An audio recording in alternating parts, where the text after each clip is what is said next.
Hello साथियों, स्वागत है आपका अपने YouTube चैनल पीवीएस एजुकेशन हम पे। और हम पढ़ रहे थे बायोलॉजी, जिसमें कोशिका के बारे में बताया जा रहा था, स्ट्रक्चर ऑफ सेल, कोशिका की संरचना। जिसमें हमने बताया था कि कोशिका की संरचना में 4 भाग होते हैं, ठीक है। कोशिका कला, सेल मेम्ब्रेन, कोशिका भित्ति, सेल वॉल, कोशिकांगक, सेल ऑर्गेनेल और जीव द्रव्य, प्रोटोप्लाज्म।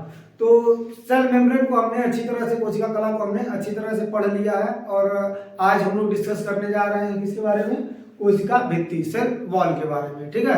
तो आज हम समझेंगे कि कोशिका भित्ति किसे कहते हैं, ठीक, उसकी संरचना में कौन कौन से भाग हैं और कोशिका भित्ति का क्या कार्य है। तो कोशिका भित्ति कहते किसे हैं? तो कोशिका के चारों तरफ पाया जाने वाला यह एक मजबूत, मोटा और निर्जीव आवरण या घेरा होता है, ठीक है, जो कोशिका कला से बाहर की तरफ पाया जाता है, ठीक है।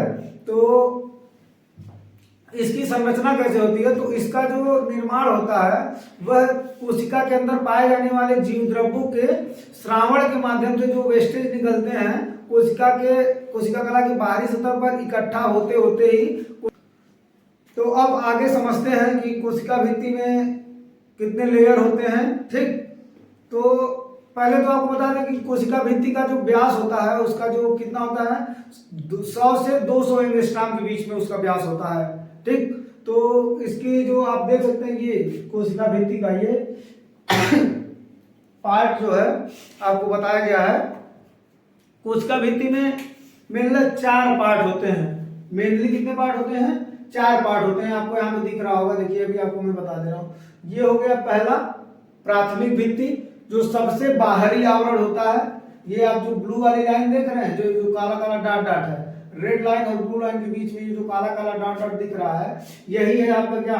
प्राथमिक भित्ति। मतलब जो कोशिका के सबसे बाहर का जो भाग है, सबसे आउटर लेयर जो है, यही होता है क्या?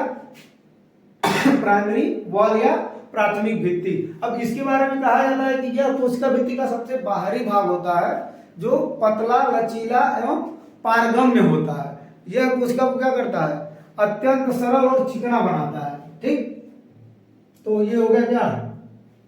Primary wall. मैंने आपको बताया नहीं, ये जो प्राइमरी वॉल जो होता है वो सेल्यूलोज का बना होता है। मेन तक इसका बना होता है, सेल्यूलोज का बना होता है, ठीक। अब जो सेकेंडरी वॉल है, सेकेंडरी वॉल को आप देख सकते हैं, ये यहां से लेके यहां तक का जो है, ये पूरा स्ट्रक्चर किसका है? सेकेंडरी वॉल का है, ठीक। सेकेंडरी वॉल में आपको देखिए यहाँ पे फिगर में काफी अच्छे से दिखाया गया है कि सेकेंडरी वॉल में 3 लेयर होते हैं।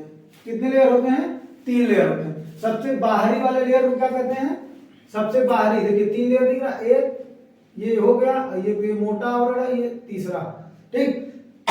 तो सॉरी, तो ये जो सबसे बाहरी वाला आवरण होता है उसको बोलते हैं क्या? Outer layer. और ये जो बीच वाला आप ये मोटा भाग देख रहे हैं ना, ये बीच वाला मोटा भाग दिखाई दे रहा है आपको अच्छे से, तो इसको क्या बोलते हैं? Middle layer. और ये जो सबसे अंदर का भाग होता है, देखिए इसको मैंने थोड़ा सा बड़ी बड़ी लाइन में दिखाने की कोशिश की आपको, ताकि ये समझ में आ जाए, तीनों में अंतर समझ में आ जाए, ठीक। तो ये होता है क्या?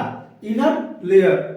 तो कोशिका भित्ति के बीच का भाग या अस्तर होता है द्वितीयक कोशिका भित्ति, जो अपेक्षाकृत क्या होता है? मोटा, कठोर, अपारगम्य होता है, ठीक। और यह इसमें सेल्यूलोज की मात्रा थोड़ी कम होती है, और बाकी जैसे पैक्टिन, लिग्निन और अन्य पदार्थों का ज्यादा बना होता है। ये जो द्वितीयक कोशिका भित्ति होती है, सेकेंडरी वॉल होता है, यह सेल्यूलोज की मात्रा इसमें कम होती है। इसमें पैक्टिन, लिग्निन की मात्रा क्या होती है? ज्यादा पाई जाती है, ठीक। तो ये हो गया आपका दूसरा लेयर। अब कोशिका भित्ति में एक और लेयर पाया जाता है, जिसको क्या कहते हैं? Tertiary layer. ये जो सबसे अंदर का भाग है, ठीक है, ये वाला पार्ट जो मैंने कलर कर दिया, ये देखिए ये वाला पार्ट, ठीक है। तो प्राइमरी और सेकेंडरी के बाद किसका निर्माण होता है? टर्शियरी भित्ति का निर्माण। इसका निर्माण कब होता है? जब कोशिका पूरी तरह से परिपक्व हो जाती है और कोशिका को एक शेप मिल चुका होता है, तब जाकर किसका निर्माण होता है? तृतीयक भित्ति का निर्माण होता है। जो तृतीयक भित्ति होती है वो क्या होती है? यह सबसे अंदर का आवरण होता है, ठीक है। ये कोशिका कला के एकदम मतलब सटा हुआ पार्ट होता है, ये सबसे अंदर का भाग होता है, ठीक। और प्राइमरी जो भित्ति होती है वो सबसे बाहर का भाग होता है। तो आप ये जानिए कि अब ये टर्शियरी भित्ति बनी किसकी होती है? तो टर्शियरी भित्ति जाइलेन नामक पदार्थ की बनी होती है। किसकी बनी होती है? जाइलेन नामक पदार्थ की बनी होती है। ठीक, तो ये होती है क्या? टर्शियरी भित्ति। तो उम्मीद करता हूं आपको कोशिका भित्ति का ये तीनों जो स्तर है आपको बेहतरीन तरह से समझ में आ गया होगा। अगर आपको इसके बाद भी कोई डाउट है तो आप कमेंट में पूछ सकते हैं।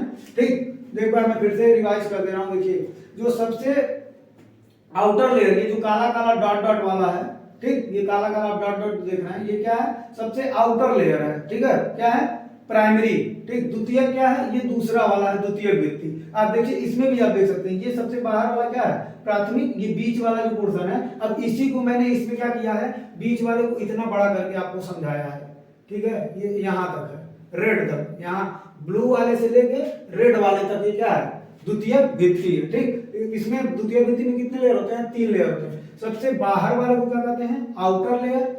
बीच वाले ये जो मोटा वाला भाग है इसको क्या कहते हैं? Middle layer. और जो सबसे अंदर वाला देखिए ये लंबा लंबा मैंने किया हुआ है रेड कलर से, ये क्या है? इनर लेयर है। ठीक, इसके बाद क्या आता है? टर्शियरी। तो इसके अंदर जो आवरण पाया जाता है उसको क्या कहते हैं?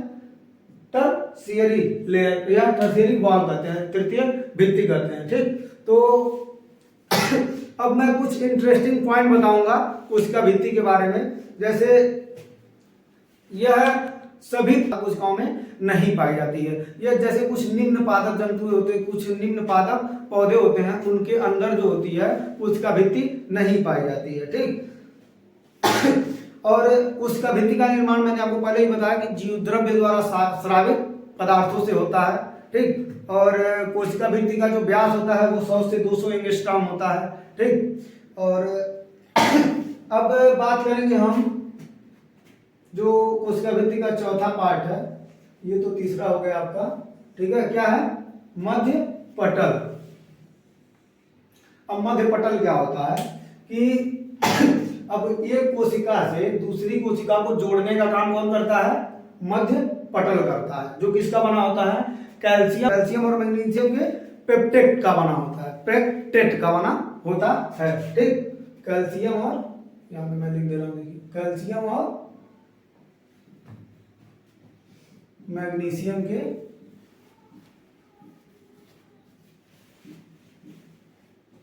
पेप्टेट का बना होता है। कौन सा? ये मध्य पटल। देखिए क्या होता है, आप जब देखते होंगे कि आम, कच्चा आम जो होता है वो उसका जो आवरण होता है, बाहरी आवरण जो होता है वो किसका बना होता है?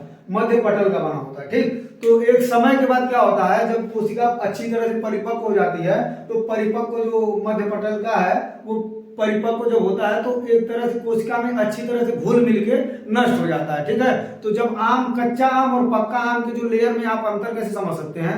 जब मध्य पटल, जब कोशिका पकी नहीं होती है, जब आम पका नहीं होता है तो ये मध्य पटल के, जब मध्य पटल उपस्थित होता है कोशिका में तो जो उसका लेयर है वो मोटा होता है। ठीक, ये इसको क्या करता है? एक लेयर प्रदान करता है। ठीक, जब लेकिन वही जब कोशिका भित्ति परिपक्व हो जाती, कोशिका परिपक्व हो जाती है, ठीक, तो क्या होता है कि आम पक जाता है तो कोशिका भित्ति क्या होती है? ये मध्य पटल में घुल मिल जाती है, तो जो लेयर होता है वो पतला हो जाता है।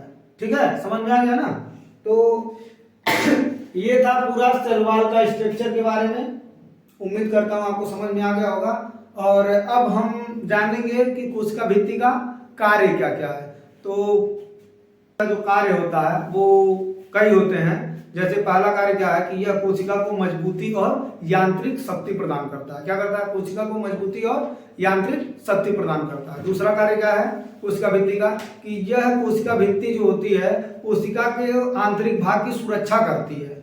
ठीक है, कोशिका के आंतरिक भाग की सुरक्षा करती है। ठीक, और जो हम एक कार्य और कह सकते हैं कि जो कोशिका भित्ति होती है वो कोशिका को एक निश्चित आकृति दे देती है, जिससे जो कोशिका में क्या होता है? परिवर्तन नहीं आता है। ठीक है, तो अब अगला टॉपिक है हमारा कोशिका की संरचना के भाग में हमने कोशिका कला, कोशिका भित्ति को पढ़ लिया और अगला पार्ट हमारा क्या है? कोशिकांग। ठीक है, तो अब हम जो अगला वीडियो हमारा आएगा उसमें हम पढ़ेंगे कोशिकांग के बारे में। तो आज का वीडियो यही समाप्त करते हैं और आप लोग हमारे वीडियो को लाइक कर रहे हैं, कमेंट कर रहे हैं, जो हमें बहुत अच्छा लग रहा है। इसी तरह से अपना प्यार और सपोर्ट बनाए रखिए। धन्यवाद।